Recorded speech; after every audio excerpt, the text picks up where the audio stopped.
Saludos amigos de Metro Puerto Rico, mi nombre es Andrea Rodríguez y hoy estamos para otra edición de Punto por Punto, un espacio en donde entrevistamos a las personalidades del momento. ¿Y qué personalidad del momento que en nuestro gobernador Pedro Pierluisi? Gracias, señor gobernador, por estar aquí con nosotros. Gracias, Andrea, por esta entrevista. Y quiero comenzar mencionándole que las preguntas que les vamos a estar haciendo hoy no son hechas por nuestros periodistas ni por nuestros editores, sino que es extendido de parte del pueblo de Puerto Rico, gracias a todas esas personas que se tomaron su tiempo de hacer sus preguntas para el gobernador. Estamos seguros que él las va a contestar de una forma clara y concisa para todos ustedes. Voy a comenzar enseñándoles unos videos cortos que les tenemos preparados de personas en Plaza de las Américas específicamente que se tomaron el tiempito de querían enviarle estas preguntas a usted. Mi última pregunta para el gobernador Pierluisi sería si él se siente satisfecho con que completó todas las obras y las metas que él se había propuesto para ser gobernador. Muy bien, pues fíjate, Andrea, y a la ciudadana que hace esa pregunta. Sí, se llama, discúlpame, Zaida Medina. Pues a Zaida. Me siento bien satisfecho en cuanto al esfuerzo de mi administración y los logros que alcanzamos en estos 4 años. Es increíble todo lo que pudimos lograr a pesar de tener una legislatura en contra y una junta de supervisión, pues también en ocasiones oponiéndose a gestiones que yo hice con mi equipo. No todas las obras se culminaron porque, por ejemplo, hay obras bien complejas en el área de reconstrucción que toma años planificarlas, diseñarlas, obtener los permisos para entonces comenzar la construcción. Pero si hablamos de obra, por ejemplo, habían como 1000 proyectos gestionándose para reconstruir a Puerto Rico luego de María, cuando comenzó mi administración, y ahora mismo hay 10,000. Y obras completadas, obras permanentes, eran alrededor de como 200, no llegaban ni a 200 obras permanentes completadas y ahora es más de 3,500 completadas. La obra se dio por todo Puerto Rico, claro, la industria de la construcción, la capacidad dio para lo que se hizo. Y nos faltan obreros de construcción y estuvimos todo el tiempo reclutando y adiestrando. Así que en la obra me siento satisfecho, pero admito que hay muchas obras ahora encaminadas de cara al futuro. A mí me hubiera gustado culminarlas, pues la culminará la próxima administración. Entonces, en desarrollo económico me siento bien satisfecho en el sentido de que veníamos de una recesión de bien larga duración y aquí estuvimos 4 años de crecimiento económico. El desempleo el más bajo en nuestra historia, 5.4%. Hay 120,000 empleos más en la economía hoy que hace 4 años atrás. Y algunos dicen que es todo por fondos federales. No es correcto, porque la manufactura creció y eso no depende de fondos federales. Y el turismo, sí, yo usé fondos federales para aumentar la promoción de Puerto Rico, pero todo ese turismo que se dio, eso fue un récord. Así que en el área económica también me siento bien satisfecho. Y puedo seguir la lista de otras cosas que hicimos, como 3 aumentos al salario mínimo, 70% de los servidores públicos con aumentos. Falta mucho por hacer. Ahora mismo hay un plan de reconstrucción social y prevención de la violencia que es importantísimo para atacar la raíz del crimen. Pues eso yo no lo pude culminar, eso es un trabajo de muchos años. Así que ese es mi sentir. Esta próxima pregunta viene de José E. Molina Torres, un ciudadano de San Juan. ¿Por qué el gobierno está quebrado? ¿Y por qué la autoridad eléctrica la quebraron los políticos? Sí, José, la realidad es que fue una vergüenza lo que ocurrió en Puerto Rico cuando el gobierno se tornó insolvente, no pudo pagar sus deudas. Eso fue allá para el año 2016. Yo estaba en el Congreso en aquel entonces. Desde el año 2015, el entonces gobernador Alejandro García Padilla dijo que la deuda pública no era pagable. Y la Autoridad de Energía Eléctrica también quebró, a pesar de todos los fondos que recibió, todos los bonos que se emitieron y eso de verdad que da vergüenza y ocurrió. En mi administración la quiebra quedó atrás. Ya el gobierno ha reducido por casi 80% la deuda que teníamos. Antes teníamos que pagar, gran parte de los ingresos iban destinados a la deuda. Era como 25% de los ingresos del gobierno. Ahora es 6%, 6 centavos de cada dólar.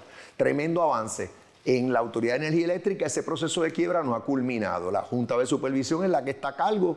Yo, eso sí, en todo momento lo que he dicho es que no paguemos más de lo que podemos pagar para que no suba el costo de la luz, porque bastante tormento que nos ha dado este sistema eléctrico para estar pagando más.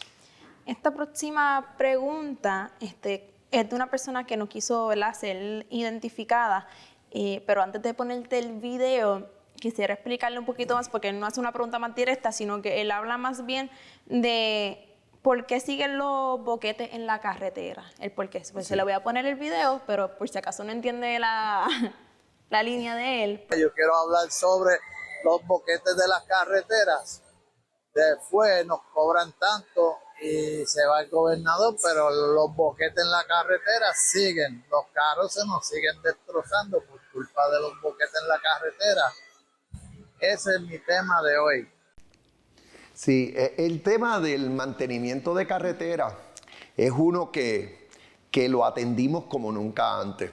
Es increíble que el gobierno de Puerto Rico solo destinaba $5 millones al año para el mantenimiento de las carreteras estatales. Es algo increíble, de los miles de millones de dólares que tiene el gobierno. En mi administración, usando primero fondos federales, pero convencimos a la Junta de Supervisión de sustituirlos con fondos estatales, destinamos más de $350 millones para el mantenimiento de las carreteras en estos 4 años. Un cambio radical de 5 millones al año, que serían 20 millones, 350 millones.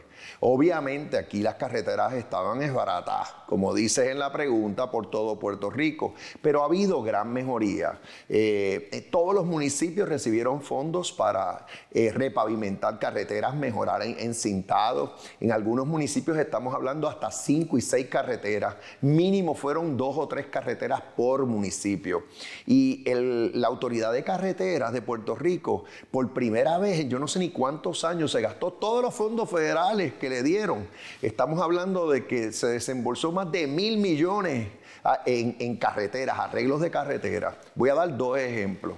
Los que viven en el área de Luquillo y Fajardo, esa carretera, eso estaba lleno de cráteres. Ahora por primera vez se está repavimentando toda esa área. Los que viven o pasan entre Sabana Grande y Guánica, esa carretera, esa PR2 allí, estaba desbarata y ahora se está repavimentando totalmente. Así que falta mucho por hacer, pero avanzamos en gran medida en estos 4 años. Me hubiera gustado 4 años más, pero pues eso pues pasó lo que pasó en esa primaria y ya le corresponderá a la nueva administración seguir ese trabajo de cara al futuro. Esta última pregunta en video viene de un joven llamado Joshua Rosario, que es residente en Ay Bonito. Mi pregunta sería, durante estos 4 años, ¿cuál es su estatus, su impacto, mejor dicho, en lo social, en lo económico?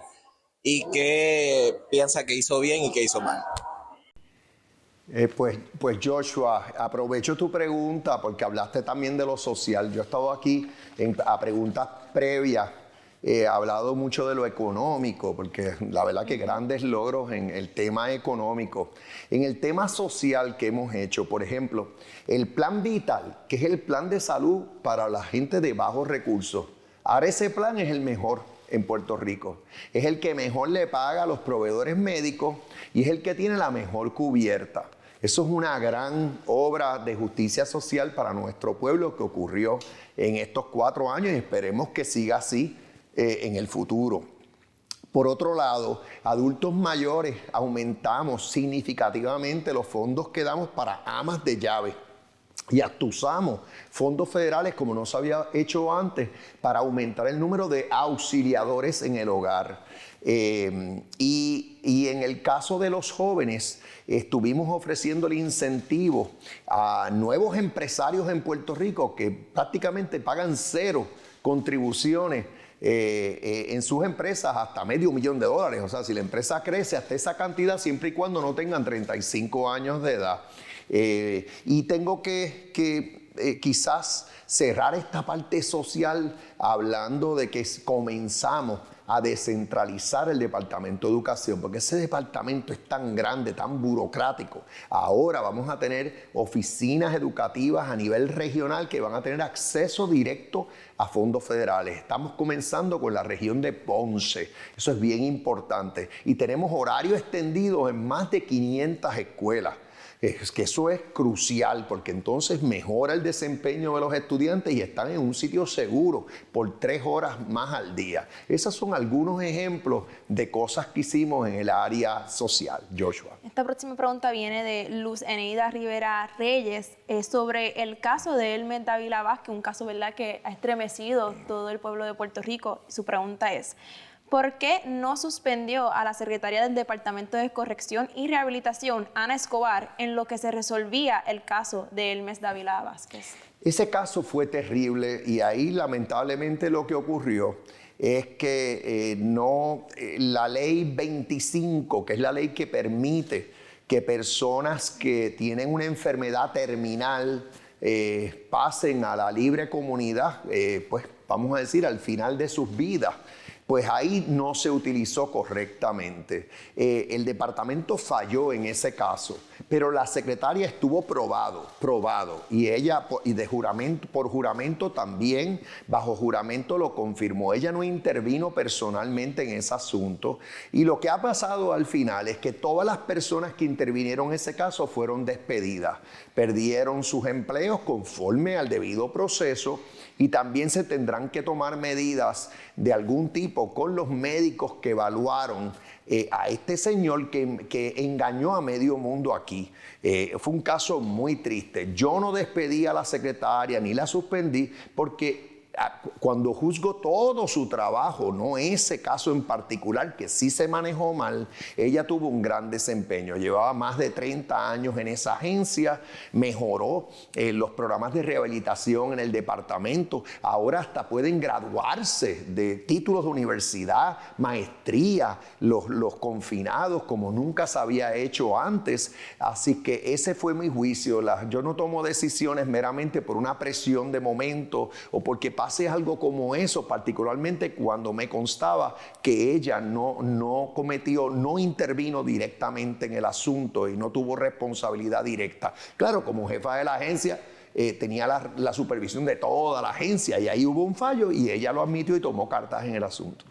Cambiando un poco el tema, 2 preguntas, una de Juan A. Castro y otra de Kath Rivera. Ambas son sobre los pensionados. Sobre cuál es el legado a los maestros pensionados y sobre por qué no hubo un aumento a los pensionados. Bueno, a los pensionados, la verdad que lo que logramos nosotros fue increíble. Cuando yo llego a la gobernación, la Junta de Supervisión quería cortar todas las pensiones públicas en Puerto Rico por 8%. Y yo me planté firme, me opuse desde el primer día. También exhorté a los legisladores a oponerse y logramos que, a pesar de que aquí se recortó la deuda del gobierno central por más de, cerca del 80% de la deuda se bajó, logramos que las pensiones no las tocaran en ese proceso de quiebra. Así que defendimos a los pensionados con capa y espada. En cuanto a los maestros, ahí le hemos dado un aumento de $12,000 al año a los maestros, algo nunca antes visto. Como parte del proceso de la quiebra, obviamente también llegó el momento que también las pensiones de maestros, pues hasta cierto punto se congelaron y cambió el sistema, como ya había cambiado el sistema a nivel del gobierno central. Pero ¿qué hicimos? mismo. Ahora los maestros cotizan para el seguro social, como también los policías que antes no lo hacían. Y eso les debe asistir para complementar lo que reciban de pensión, que obviamente va a ser menos como resultado de la quiebra del gobierno, una quiebra que no causó mi administración, la heredamos y la dejamos atrás. Pero ahora con el seguro social eso les debe ayudar a tener un mejor futuro. En cuanto a aumentos a las pensiones, el plan de ajuste del gobierno, es decir, esa reestructuración de la deuda, prohíbe que cambiemos los programas de pensiones. En el futuro pudieran darse bonificaciones de año en año, que yo lo mencioné. Ahora lamentablemente no voy a estar aquí los próximos 4 años. Yo lo mencioné que eso se pudiera hacer de año en año si los recursos del gobierno lo permiten. Así que vamos a dejarlo ahí, vamos a ver si eso se logra. Obviamente no va a estar en mis manos, pero en estos años defendimos a esos pensionados y obviamente si no cambiamos el sistema de pensiones porque lo prohibía el plan de ajuste que aprobó el gobierno federal. José A. Ortiz preguntó, ¿por qué no sometió los nombramientos de la sesión extraordinaria con anticipación? Bueno, la sesión extraordinaria se dio cuando yo había anticipado que se iba a dar. Es decir, la sesión ordinaria de la legislatura culminó el 30 de junio. Y ahí ya estábamos en medio de todo un proceso eleccionario, todo el mundo en campaña, todos esos legisladores en campaña. No era el momento para estar citando una sesión extraordinaria cuando todos esos legisladores estaban en campaña. Porque pues ya sabemos, cuando están en campaña sabe Dios lo que se promete, no se promete y no necesariamente, y lo que se hace y no necesariamente es lo mejor. Así que tan pronto culminó la elección, yo había dicho que podía convocar una extraordinaria y la convoqué. Y el Senado pues tiene ante su consideración 24 nombramientos de como 90 vacantes que hay. De esos 24 nombramientos, 14 son renominaciones de jueces que ya están ejerciendo sus cargos, pero sus términos o expiraron o están próximos a expirar. Hay 3 ascensos, si mal no recuerdo, de jueces. El resto son algunos nombramientos. Así que eso es lo que yo hice con mucha razonabilidad, porque a fin de cuentas viene un cambio de gobierno y la gobernadora electa será la que entonces haga pues, el resto de los nombramientos en el próximo cuatrienio. Wilma Cuadrado trae un tema muy importante para todos los puertorriqueños, que es la cuestión de Luma Energy y Genera.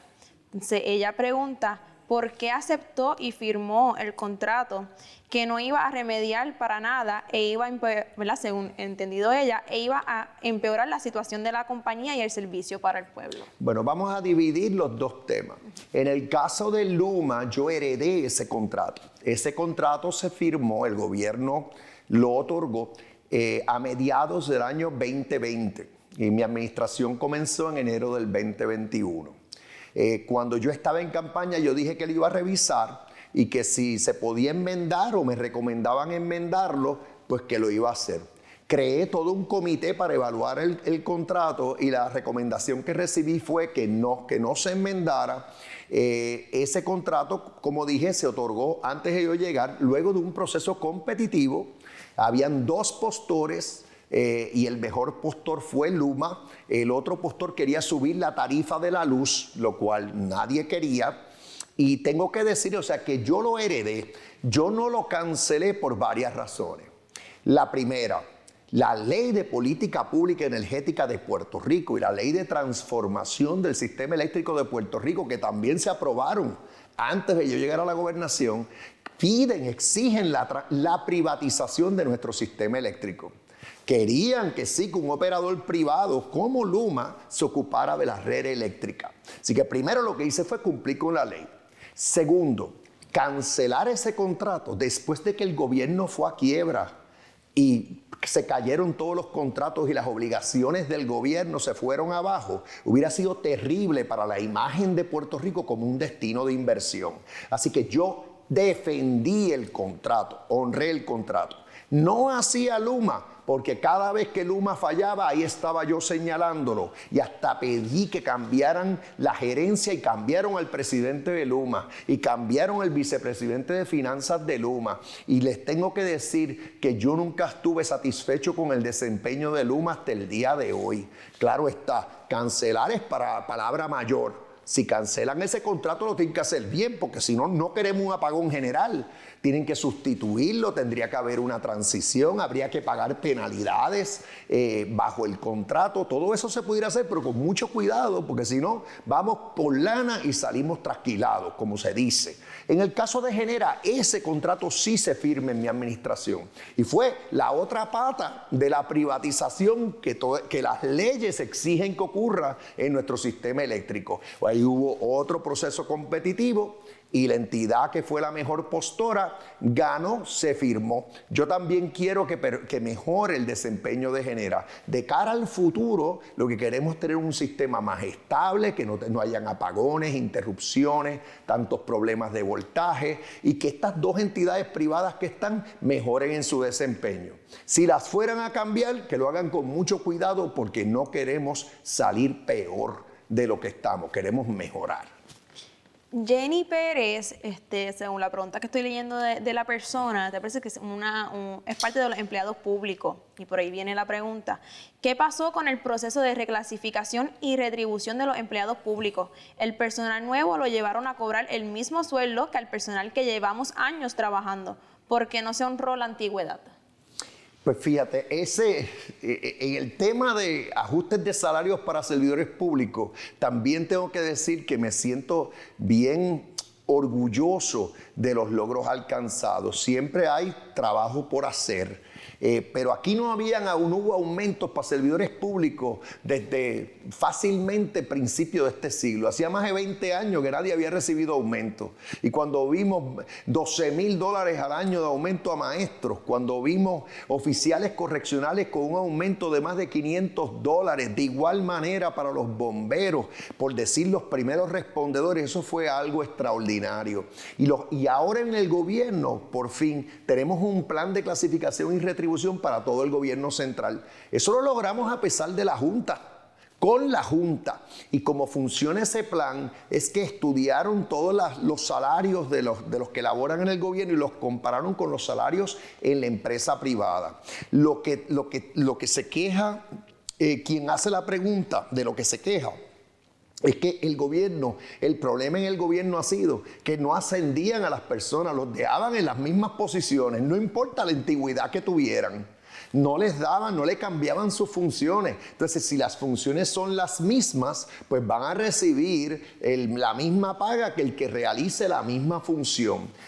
A futuro, este plan de clasificación y retribución sí provee para que puedan mejorar en su desempeño, cambiar funciones, ascender en sus posiciones. Así que a futuro se debe tener un sistema público mucho más organizado y una paga más justa para todos nuestros servidores públicos. Más del 70% de los servidores públicos recibieron un ajuste en su paga, de lo cual yo me siento muy orgulloso, porque antes era cero. Está un poquito preocupado por la construcción del Expreso de Atillo y pregunta que por qué no se ha comenzado del Expreso de Atillo hasta Aguadilla, como la terminación de la carretera número 10 de Arecibo a Utuado. Bien, en la PR10 ya se culminó el proceso de la declaración de impacto ambiental. Yo personalmente gestioné los fondos necesarios con el Departamento de Vivienda Federal y con la propia Junta de Supervisión para que se culmine. Es una obra bien completa, bien compleja. Ya se escogió a la constructora, a la empresa que va a construir el último tramo que falta, que es el más difícil, entre Utuado y Adjuntas, y estaremos haciendo el anuncio antes de final de año de que ese contrato se va a adjudicar. O sea que esa va a ser una realidad en el futuro gracias a las gestiones de mi administración. En cuanto a la extensión de la PR22 desde Atillo a Aguadilla, ahí hay una declaración de impacto ambiental en curso, se está haciendo todo ese análisis, pero tengo que admitir que hay una área ahí del Carso que no se debe impactar. Esa área del Carso en términos generales, donde más está es entre Camuy y Aguadilla. Así que en esos tramos es posible que lo que se haga ya a futuro es un sistema de elevados en la propia PR2. Ya la extensión de la construcción, una extensión de la PR22 entre Atillo y Camuy, esa pudiera ser factible, pero hay que esperar a que termine el proceso de declaración de impacto ambiental y hay que identificar los fondos para llevar a cabo la obra. Me gustaría terminar con esta pregunta de Ann Román, que creo que es una muy buena pregunta que encapsula un poquito el cuestionamiento de los puertorriqueños. Y es más bien, si usted piensa, si los puertorriqueños están mejor ahora que cuando empezó su gobernación. Definitivamente que Puerto Rico está mejor hoy que hace 4 años. Ha habido mucha desinformación, incluyendo en los medios de comunicación tradicionales y las redes sociales. Tenemos demasiada politización. Hay 5 partidos. O sea, yo estaba en todo momento operando en contra de una legislatura con una junta de supervisión, 4 partidos de oposición y hasta oposición interna en mi partido. Y es increíble todo lo que pudimos lograr a pesar de todo eso. Crecimiento económico los 4 años, en promedio crecimiento como de 2.5%. El desempleo más bajo en nuestra historia, 120,000 empleos más en nuestra economía, 5% más de participación laboral, bajó la pobreza infantil. Todas las estadísticas son positivas. Eso casi no salió en los medios de comunicación ni en las redes sociales, muy poco, y fue una realidad. Por otro lado, la obra que decían que no se veía, sí. Pero vamos a preguntarle eso a las más de 6.500 familias a quienes se les reconstruyó su hogar. Vamos a preguntarle eso a las más de 11.500 familias que ahora pudieron adquirir su hogar porque hicimos buen uso de los fondos federales que teníamos disponibles. Y de igual manera, como he mencionado, ahora el plan del gobierno, plan de salud del gobierno, el plan vital es el mejor que los privados. Eso jamás había pasado. La mejor cobertura, lo que mejor paga. Y por otro lado, en el sistema de educación, ya las columnas cortas quedaron atrás. Esa preocupación que tenían los papás, se corrigieron todas esas columnas cortas. En el sur, a pesar de los terremotos, todos los niños pudieron recibir educación presencial. Pusimos escuelas modulares por todo el sur para que así fuera. Extendimos los horarios en 500 planteles de nuestras escuelas. Eso por mencionar algunas de las gestiones que hizo mi administración. Faltaba mucho por hacer, por eso yo aspiré a 4 años más, pero la democracia es como es y la política es como es. Así que en esa primaria fue que se decidió que yo no pudiera ir a la reelección. Ahora, lo que yo le deseo a la próxima administración es éxito, porque el éxito de la próxima administración será el éxito de Puerto Rico. Pues muchas gracias, señor gobernador. Y a todos ustedes, amigos de Metro Puerto Rico, gracias por sus preguntas. Manténganse conectados a todas las plataformas de redes sociales.